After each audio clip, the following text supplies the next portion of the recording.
And in international news, the CEO of Nasdaq OMX Group, Robert Greifeld, said his plan to purchase NYSE Euronext offers $300 million more in cost savings than Deutsche Börse's proposal for the US stock operator.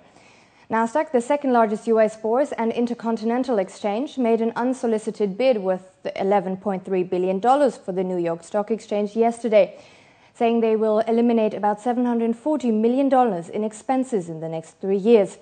That's 74% more than Frankfurt-based Deutsche Börse predicted in its all-stock takeover offer.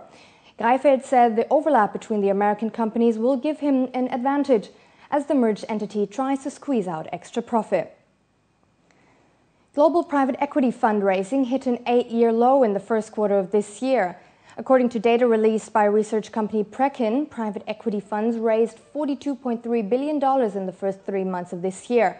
This compares to private equity companies raising a record $212 billion in 2007, more than fivefold. According to a company spokesperson, fundraising will remain challenging, and it is in a transitional period at present. However, investor confidence is returning. Industry experts are optimistic that there will be an increase in funds raised this year. The earthquake and tsunami that hit Japan last month is likely to cost Australia an estimated $2 billion in lost export earnings this year, according to the Treasurer Wayne Swan.